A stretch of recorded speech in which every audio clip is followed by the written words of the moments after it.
बनारसी घराना नेटवर्क आज के साथ आपके साथ। दोस्तों, आपने एफओपी फ्रैक्शनल ओनरशिप प्लेटफॉर्म्स के बारे में सुना होगा। फ्रैक्शनल ओनरशिप प्लेटफॉर्म्स अर्थात संपत्ति में आंशिक स्वामित्व। हालांकि अचल संपत्ति का आंशिक स्वामित्व संयुक्त राज्य अमेरिका और यूरोप में लंबे समय से चलन में है, अब यह भारत में भी गति पकड़ रहा है। एफओपी द्वारा स्थापित प्रतिभूतियों में निवेश करने वाले निवेशकों के बीच अचल संपत्ति के स्वामित्व की लागत को विभाजित करता है। जैसे कि संपत्ति की कीमत 3 करोड़ रुपये है और इसमें 10 निवेशक हैं, तो कोई निवेशक 30 लाख रुपये में 3 करोड़ की संपत्ति का पूर्ण स्वामित्व पा सकता है। मुख्य रूप से इसके 3 प्रारूप निवेश के लिए मार्केट में उपलब्ध हैं। पहला है रेसिडेंशियल प्रॉपर्टी। इस सेगमेंट में बेंगलोज, अपार्टमेंट्स आदि आते हैं। दूसरा है कॉमर्शियल प्रॉपर्टी। इसमें शॉपिंग मॉल्स, मार्केटिंग कम्प्लेक्स आदि आते हैं। तीसरा है वेयर हाउसिंग सेक्टर। इसमें बड़े बड़े वेयर हाउसेस आते हैं। आइए पहले डिस्कस करते हैं रेसिडेंशियल एफओपी के बारे में। दोस्तों, आपने देखा होगा कि टूरिस्ट प्लेसेस पे बड़े बड़े बेंगलोज, अपार्टमेंट्स आदि बनके तैयार होते हैं। लोग डेस्टिनेशन लिविंग के लिए बड़े बड़े टूरिस्ट प्लेसों पे अपना बंगला खरीद कर रखते हैं। वे लोग 30 लाख रुपए में 3 करोड़ की संपत्ति का पूर्ण स्वामित्व अर्थात 10% का हिस्सेदार बन सकते हैं। अर्थात साल के 365 दिनों में 35-36 दिन या तो वो खुद रहें या रेंट कर दें। ऐसा देखा जाता है कि लोग टूरिस्ट प्लेस पर घर खरीदते हैं, वे साल में 20-25 दिन वहाँ रहते हैं, शेष दिनों में यह खाली पड़ा रहता है। उन लोगों के लिए यह लाभकारी होता है क्योंकि निवेश मात्र 10% ही होता है, और यदि वो न रहें तो अपने समय को रेंट आउट करेंगे तो लाभांश का 10% भी उनको प्राप्त होगा।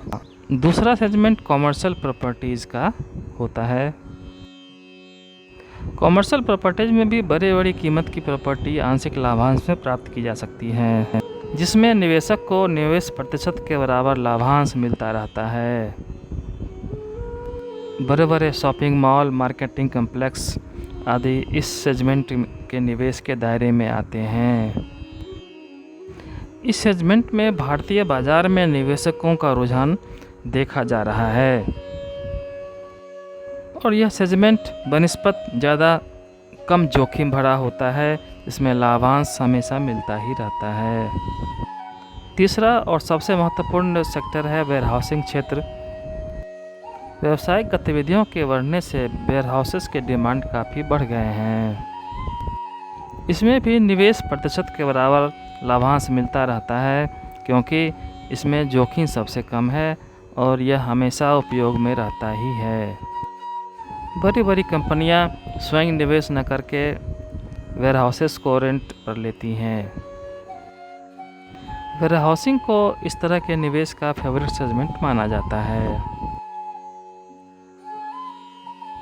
वेयर हाउसिंग के मामले में लो इन्वेस्टमेंट और हाई रिटर्न देखा जाता है और इसलिए यह फेवरेट सेगमेंट माना जा रहा है। वेयर हाउसेस का मार्केट डिमांड भी काफ़ी ज़्यादा है और यह दिन ब दिन बढ़ता ही जा रहा है। दोस्तों, अब देखते हैं कि एफओपी आंशिक स्वामित्व के क्या लाभ हैं। वाणिज्यिक अचल संपत्ति निवेश खुदरा निवेशकों के लिए निवेश के अवसर पर उत्कृष्ट रिटर्न प्रदान करता है।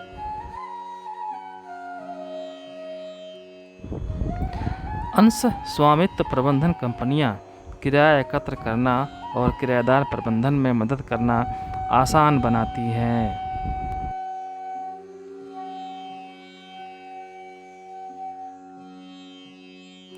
निवेशक एफडी, गोल्ड और आवासीय संपत्तियों जैसे पारंपरिक निवेश साधनों में अपने पोर्टफोलियो में विविधता ला सकते हैं। उनके पास इस तरह के अन्य विकल्प उपलब्ध हो सकते हैं।